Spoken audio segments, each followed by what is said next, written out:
Palmer&Kunkel.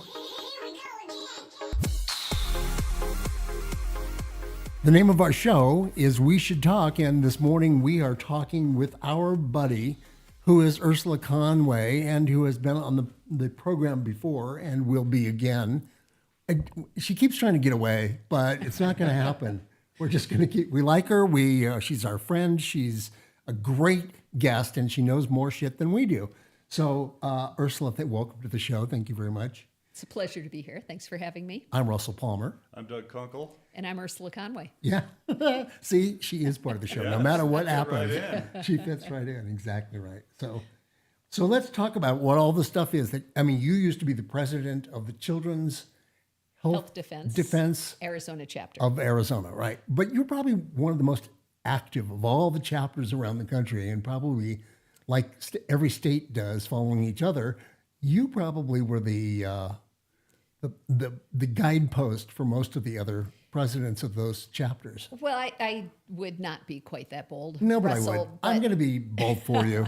We have been and continue to be a very active chapter. There are, I would say, New York and some of the New England chapters were also very active out of necessity, because Right. New York is doing crazy things. Like right now, Governor Kuchel, I think that's her name, is proposing that the state will continue to mandate vaccinations, most likely at the behest of the World Health Organization. So New Yorkers are faced with having their medical decisions made by an international body as opposed to a decision between they and their healthcare practitioner. It's unbelievable. That's So crazy. out of necessity, New York and New England and those states that are close to Washington, D.C. tend to be pretty active. Okay. So what are you working on right now? Oh, a whole bunch. We have the busiest legislative season Meaning Arizona. in Arizona, correct. The busiest session ever. Almost 2,000 bills were introduced this session. And as a small L libertarian, that scares me, because I generally am in favor of less regulation, not more. But having been through the COVID years, there is an immediate response to let's not ever let this happen again. And so we, as a function of my role, President Emeritus of the CHD Arizona chapter, as well as part of the AZ Maha Grassroots Coalition, we've been tracking about 30 bills. Right. Out of the 2,000, we're really keeping tabs on 30 of them. And they're not all related to medical freedom. Some of them are what we term control grid, because without the liberty to live our lives freely, we also expect we will not be able to have medical freedom. So the control grid is really important to us. And then we had another category of environmental toxins. So you may not be directly injected with something, but fluoride in the water, for instance, that is a medication that is being given to many Arizonans without their informed consent. Okay, so when you say we, describe who is we, since you're not with that organization. We are tracking bills. Well, I still am associated with CHD Arizona as their president emeritus. And so I've been very active in helping them keep track of. So you can get out of the hard work and you pass it along to somebody else who's still stuck behind the desk. That's exactly right. I wanted to get out from the burden of the administration, but great. We cannot walk away from activism, from being involved locally, which we do need to return to that. So when I say we, it is the Arizona chapter of Children's Health Defense. It's also a grassroots coalition, the AZ Maha group. And then we work with national organizations like Stand for Health Freedom and the Health Freedom Defense Fund. So there is a growing network, both locally and nationally, that we leverage in order to hopefully drive success in the legislation. Well, let's hope. That you brought up a good point on the fluoride thing. That's in almost every water supply across the country, and I don't think that's. We talked earlier before the show started that I don't think that's necessary, because if people want fluoride, they can buy a fluoridated toothpaste or a mouth rinse that has fluoride, but for people who don't want that because it's a toxin and it's a neurotoxin, which could make you less intelligent, and I probably have way too much of it. I feel like I did. But it should be someone's choice. But when it's in your water supply, you have to drink water. You don't have to brush your teeth, and you don't have to brush it with a fluoridated toothpaste. But here we are. Every sip we take has fluoride. Right. And so we really want to be careful about allowing the government to make those decisions when they are available to us individually. And by the way, aside from trading IQ points for fewer cavities, there's also an issue of cosmetics, because too much fluoride can also cause your teeth to get mottled in color, so their appearance gets. And then you have an industry coming up to fix the discoloration of your teeth from fluoride. And boy, I know I'm just acting like a fire hose here, but it is important that people understand the fluoride used in most municipal water systems is actually a toxic waste from production of chemical fertilizers. It just keeps getting better. And aluminum. It's from aluminum smelting as well. Because I worked for several aluminum smelters when I was in environmental engineering, and that was one of their waste products, and it's definitely toxic. Right. It definitely is toxic, and in another environment, you have to mask up and handle it like toxic waste, but instead, we're just putting it in water supplies. So why would anybody want to force this into your water? It's for the greater good.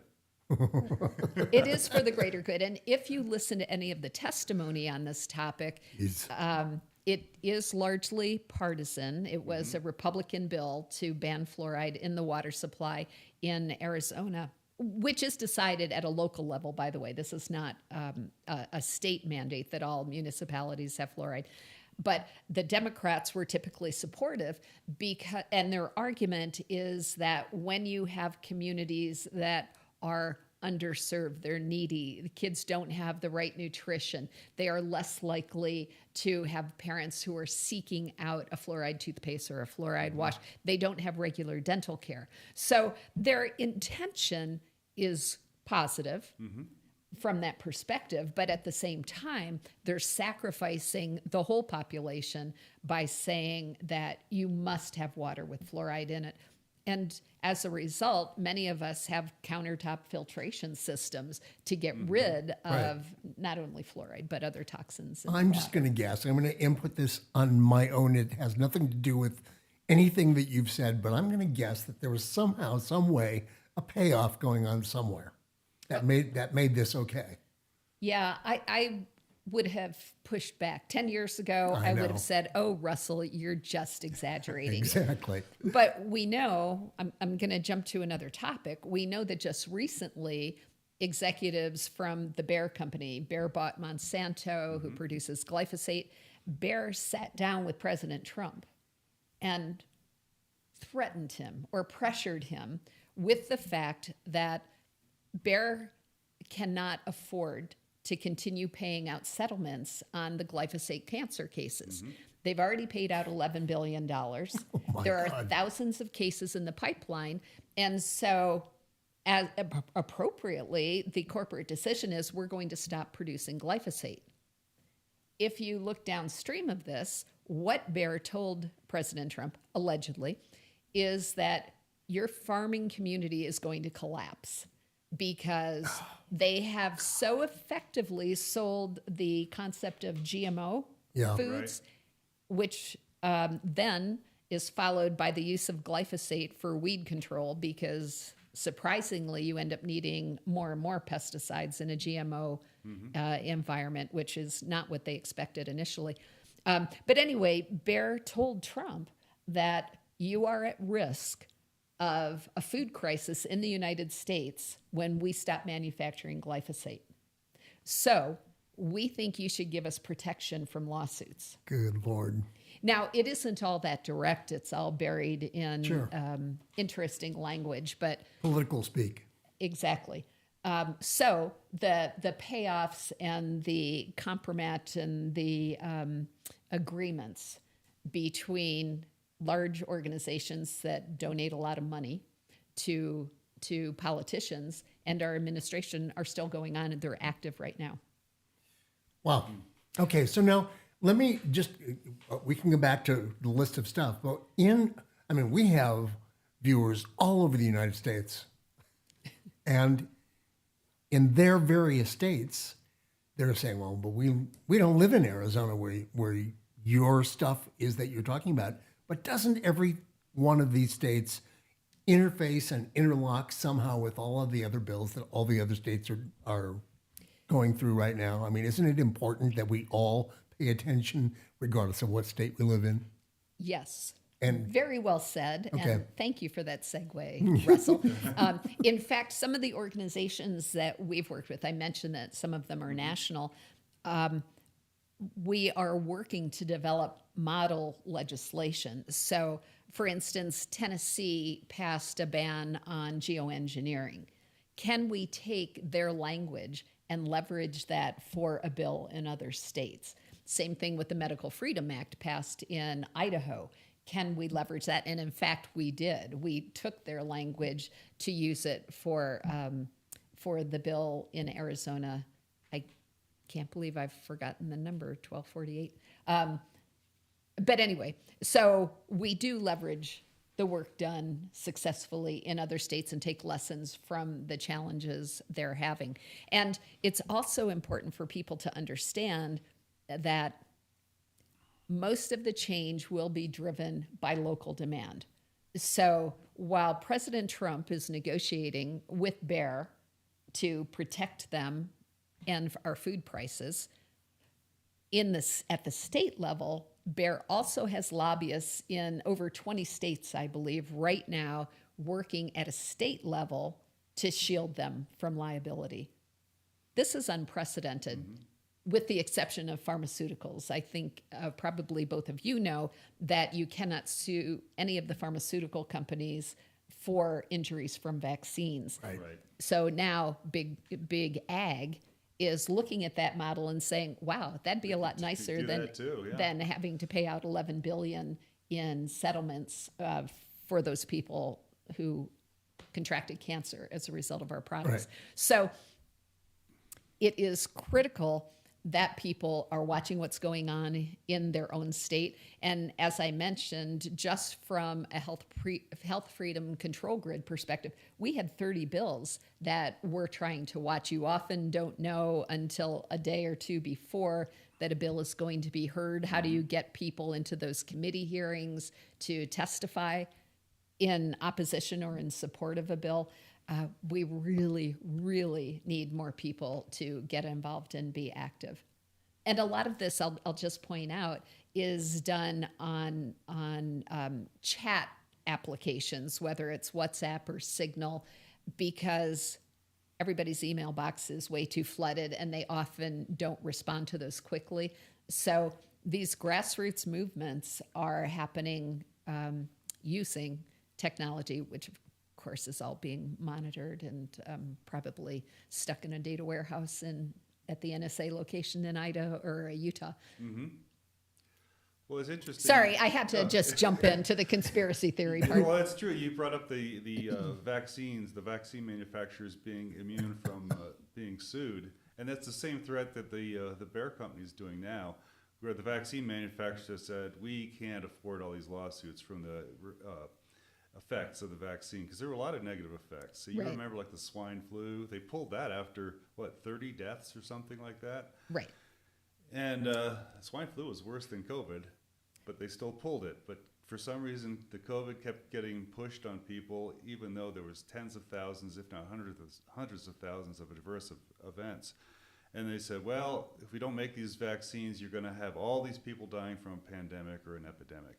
Same thing with Bayer. Well, if you don't let us put the glyphosates in the food supply, you're going to have a food crisis. People are going to starve to death. So it's kind of like the mob. Nice business you have here. Be ashamed if it burned down, kind of thing. So they're trying to get away from liability by threats, and there needs to be pushback on that. That's not a good way to do it. No, there needs to be a lot of pushback, both from citizens like us as well as organizations.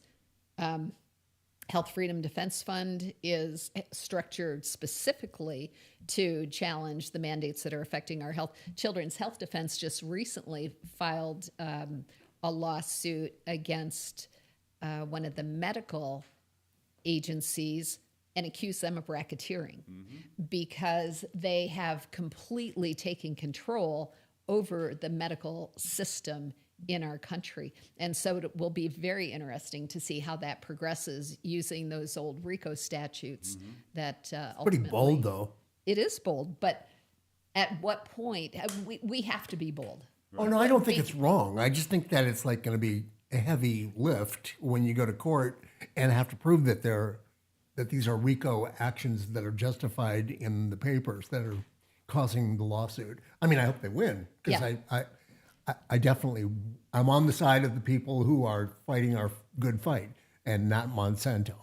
You know, they're kind of criminals.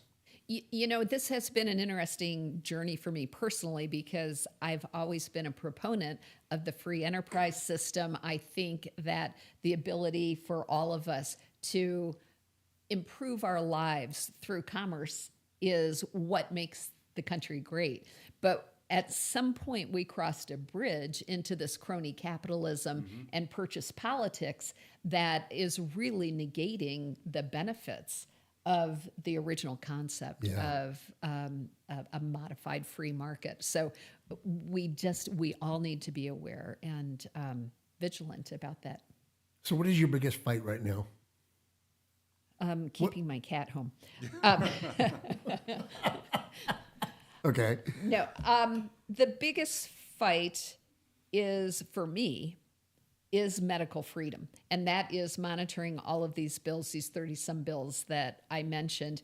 We know that even those bills that pass through both houses are likely to be vetoed by our governor, who has been affectionately known as the veto queen. Yeah. Election veto as well. I mean, exactly. She's just a crook in my book. Yeah, It will be. It's of critical importance that people are involved in the midterm elections and replacing the governor, reclaiming the gubernatorial office. So that is a big fight. I just want to point out one bill that made it all the way through House and Senate, and that was a ban on solar radiation management. Okay. Many people are starting to notice that what used to be clear skies in Arizona are now perpetually hazy. Right. And if they're paying attention, they see this tic-tac-toe line segment. I know in the olden days, people used to argue those are contrails, condensation trails, but we know now that they are chemical trails. It's well documented. There are programs at university level where you can get certificates in geoengineering or solar radiation management. So a bill passes through both houses, goes to Governor Hobbs' desk. Okay, I don't want to stop you, but when you say solar radiation management, is that the universities that are spreading the garbage in the air for money, or is it the people who are studying what it does to us? Solar radiation management is the term for the activity that's happening in the skies. Okay. So they're spreading all kinds of chaff up there for a variety of reasons. Sometimes it's to make rain, sometimes it's to block the sun. And who is doing it is a little bit more of a mystery. Right. The government is involved, the universities are involved, free enterprise is involved. There are companies all over Arizona who will load up chemicals into planes and fly over areas. Exactly. And that's what we see all the time. It gets wider and wider and wider. It used to be just a little tiny stream, and then it would stop. Right. And what most of the money-making officials, whether they're private industry or government adjacent, they don't want you to know what is going into the air. And it's aluminum and barium and strontium and an assortment of other things. But aluminum, we all know aluminum is bad for us. Right. We all know that our cognitive ability and our senior health is directly affected by aluminum. So it's a bad thing. And this bill goes to Governor Hobbs for signature after passing both houses. She not only vetoes it, but she sends back a letter saying this is conspiracy theory. Republicans would be better served to steer clear of conspiracy theories. Jeez. And I can't help but wonder how ignorant our governor is. And I choose that word very carefully. Does she not know that her own university system has degree programs in geoengineering? So how is that possibly Right. You should make a phone call. theory? Yeah. Yeah. Well, I think Bill Gates has the patent for the blocking the sun technology with the nano aluminum and barium and strontium, like you're talking about. I did not know that, but Yeah. it wouldn't surprise me. Yeah, that's what I read that. And the other thing you mentioned, Tennessee had actually passed some legislation that didn't get vetoed. But I've heard that the state only has authority up to about 400 feet above the ground. Then it's federal after that. And these planes are much higher, spraying the stuff. So even though if the state passes something, there's not much they can do. And there's another issue because they can control what's going on from planes taking off and landing within their state. Right. But if somebody takes off from Kentucky, for instance, and then flies over, do they have any jurisdiction? Right. So there are issues with doing the state by state, but I believe 3 states now, 2 or 3 states have legislation in place. And Right. this is where we go back to Russell's earlier point. It's so critical that the states are taking action because when DC feels the pressure from so Right. many states, they will in fact take action. Yeah, I can't believe that there's no regulation that can be put on these people, because it's analogous to if you had a tanker truck full of liquid hazardous waste and you took off, in your example, from Kentucky, opened the valve on the interstate to drain it, and you're going down Tennessee highways, you get pulled over, huge fine, all that. But you do it up 30,000 feet in the air, basically the same thing, and no one comes after you. Right, right. In a sense, it's the fluoride issue again. Yes. Because they're dumping fluoride at levels that we may or may not see, and Right. whether you've agreed to consume it or not, you're getting washed in this stuff. Right. And it's also, it impedes plant growth too. A lot of stuff's toxic to plants. And so that's going to And food. going to be a food crisis with or without the glyphosate. That's right. And in addition to that, what kind of impact does it have on all of the solar panels Right. that are taking over much of the country? Because as you reduce the amount of sun coming through, you're reducing the effectiveness of the solar panels that everybody has installed. Sure. So there are lots of repercussions to And are this. paying for years and years. Yeah, exactly. Right. Exactly. Wow. So It's all very scary. it is very Yeah. scary, and we need to stay vigilant. So what can people do? They can join organizations like the Arizona Chapter of Children's Self-Defense. They can reach out to me. So there's an Arizona Maha. Yeah, info@azmaha.com. .com or .org. I'm embarrassed. I'll have to double check It would that. appear that you're So not we'll put that- entirely clear on this. That's because I don't need to use that one. Okay. So we'll put that in the show notes, but Okay. reach out to those organizations so you can get plugged into the notifications that are coming out. And there are lots of different organizations. I don't know if you're familiar with the Arizona Free Enterprise Group. I haven't heard of that. They are doing tremendous work in monitoring what's going on related to businesses. And I would say there's some overlap because as part of the control grid, we've been monitoring what's happening with the CBDC, central bank digital currency. And this is of great importance to small businesses in the state of Sure. Arizona as well. We want to preserve the right for people to pay in cash in the United Yes. States of America, and Good. particularly in the Definitely. state of Arizona. And so I would also encourage people to take a look at the Free Enterprise Club. There is something that a phenomenon that happens that I want to discuss, because right now in our country, well, let me bring it down to an HOA perspective, which is about as micro as it can be. Our HOA considers what the HOA next door is doing. Right. What kind of rules are they imposing? What kind of fees? What kind of this? What kind of that? Because they're in the same community. And in states, they do the same thing. And in the chambers of commerce, I used to be on a chamber board, and they were always thinking about what other people did. How much did they charge for their whatever it was? Usually it was some sort of a fiesta, and you had to like pay for a booth.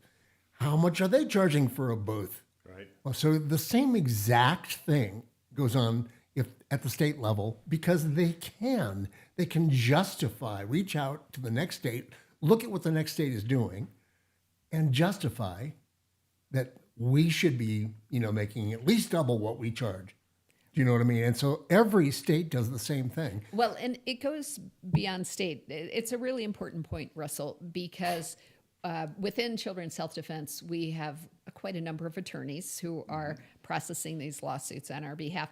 And one of the observations they make is that the courts generally adapt, they evolve based on public opinion. Right. And so even when you think you're not having an impact, by being vocal, by speaking out, you are influencing the judges throughout the judicial system and ultimately up through the Interesting. Supreme Court. Right. They do adapt to what culture is telling them. They do, and it depends which aspect of culture gets that precedent set, because I also know that the courts love their precedent.